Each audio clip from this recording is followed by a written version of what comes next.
How we doing? Happy Father's Day to everybody who is a father. First question here on the third row on the left. Hi, Mark. Guilherme Giovannoni from ESPN Brazil.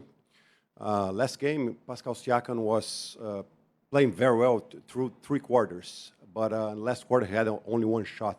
There was a special adjustment, or you think that the pressure on the ball was enough to get him out of the game? And none of our adjustments are really personnel specific against this team. As I've mentioned, you kind of have to, they play as a whole and as a unit, and you have to defend them as a whole and as a unit. And that's been our mentality against their team, and you just have to trust that if you do that, you can, limit as best you can the effectiveness of very good players like him. And even if you do that, they're going to get the best of you on certain possessions or certain nights. But we're doing the best we can. Tim here. Mark. Tim Reynolds, EAP. Happy Father's Day to you too. Same to you. When you're in the throes of it, like Indiana has the great finish in Game 1. You guys have the great finish in Game 4. Games 2 and 3 kind of went decidedly kind of one way in a lot of ways. It's been a really good 4 games, a lot of back and forth. When you're in it, can you appreciate that at all? Do you take even a second to say this has been a pretty good first 4 games? We just appreciate the opportunity. We appreciate the opportunity to play, this deep into the season. If you're playing this deep into the season, your opponent is going to be really good. They've won 12 games to get to this point, just like we have. You just know it's going to be unbelievable level. And there's definitely times in it where it's like, man, this is high level. And I've definitely felt that not only in this series, but in multiple series. But we're also trying to make the next best decision, win the next possession. So we're zoomed in on that as well. Joe. Warren, The Athletic. Happy Father's Day to you as well. Yep, same to you. You talked after Game 4 about the lineup change, and you said you wanted to get Isaiah more minutes. So I guess I have 2 questions about this. Did that change enable you to sort of tinker with the rotation so Shea had more in the tank in the fourth quarter? And then also, prior to that, your starters had really dominated in their minutes, and then they didn't with the new change. So how do you reconcile with that going into Game 5? Well, every game's different, first of all. But what I'd say is, the initial thought kind of had its desired effect, to your point, in terms of the starts we were able to get off of. But your starting lineup also is the first rotation decision you're making and has domino effects to the rest of your rotation. And I thought, in that game, we benefited from starting the rotation that way, even though to start the game, they were really, we gave up 20 points in the first 5 minutes, which isn't ideal. So it's a little bit of both, but we just thought it gave us the best chance to win Game 4 after looking back at the first 3 games. But every game's different, like we've done that after wins, after losses throughout these series. We move things around pretty quickly to try to stay unpredictable and also to try to, scrape for every advantage we can, in what turns out to be close games. Dan, third row on the right. Dan Devine, Yahoo Sports. Kind of along those lines, I think before 2 games ago, Alex had only gone 30-plus minutes twice the whole season. Both of the last 2 games, 30-plus minutes. I know you've talked about kind of needing to keep the governor on him a little bit, maybe even to protect him from himself sometimes. How do you balance that preservation versus kind of going for the kill with his minutes this time of year? Yeah, I haven't talked about being conservative with him at all this time of year. I think this is the time you got to do everything you can to try to win the games, and pull out all the stops. So that's been the mentality. He's been great. The extra rest in the finals for all of the players is a consideration. You get a lot of rest in between these games, which has its advantages and disadvantages. But one of the advantages is the ability for everybody to recover and be as fresh as possible going into the game. Joel. Joel Lorenzi, the Oklahoman. Is that your ringtone? Nice. It's very pacifying. Mark, what have you seen from, I know you talked about Chet's temperament and sort of how he draws on performances that maybe he's not very fond of. What have you seen from both him and Jalen this postseason after games that maybe they're not very okay with in their eyes? same as always. I mean, they're unbelievable competitors. They grow through their experiences. They just take a great approach to being growing players on a big stage, playing in the best basketball you can imagine.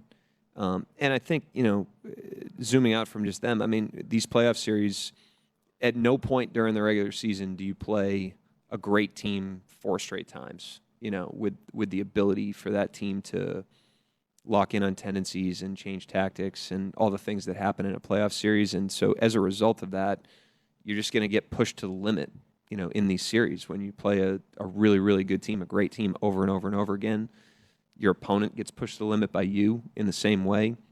And we've seen that now in multiple series where we've gotten taken to the limit by our opponent and vice versa. We've done that to people as well. And I think understanding that's what it is and embracing that and understanding that there's nothing easy about that. It's very uncomfortable for individual players and for the team collectively. And like I said, the awareness of that and then the mentality of embracing that challenge is critical, and we have players that embrace challenges, and that serves us well in terms of being able to keep our foot on the gas when we're doing well or bounce back, when we're not. Michael, Tim, and Mark.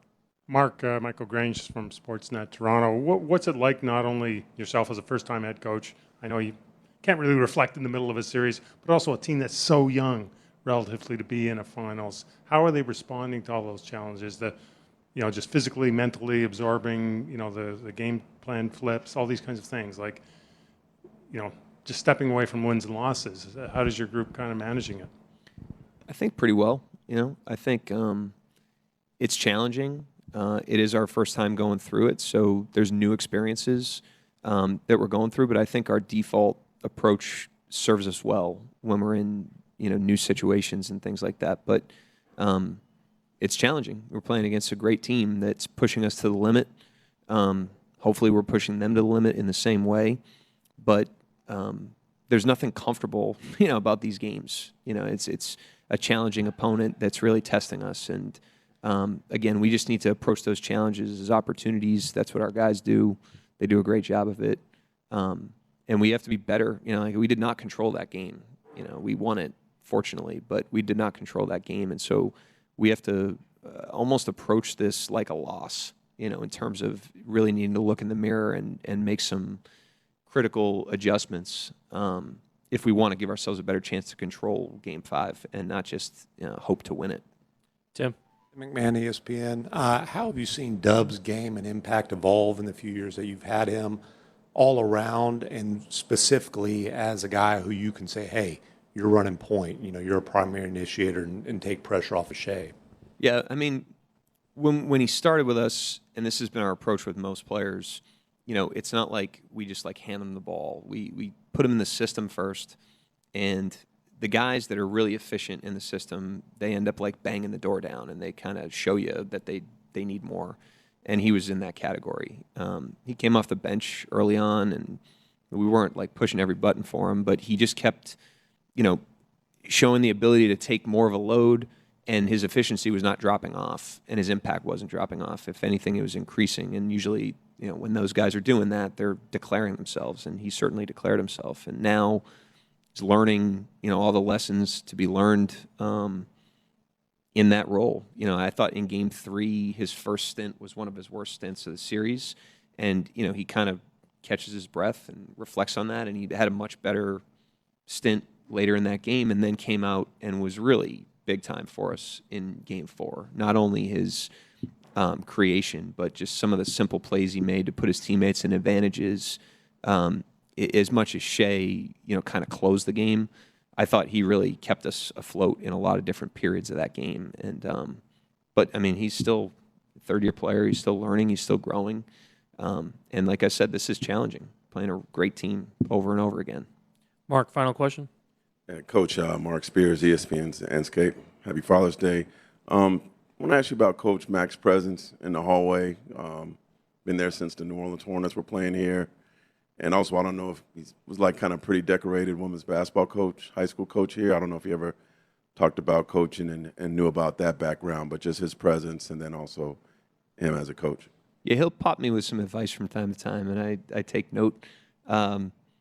We take pride in and this isn't like our idea from a basketball standpoint, but we organizationally and as a city take pride in people having a first-class experience when they're here. Hopefully you guys feel that. Hopefully our fans feel that. We want the other teams to feel like that. We want this to be a great basketball environment and a great basketball experience for anybody that's here, whether they play for us or not. And he's in the visiting team section there, and I think he's a small contributor to that, in the most subtle ways. I mean, he's a great guy to interact with. I think he treats everybody with respect and dignity, and I think everybody, in that crew, they help create a great environment to have great fans. We have great fans, and they support that in their own ways. So it's not only him, but he's a great presence. I love hanging with him. Thank you, Coach.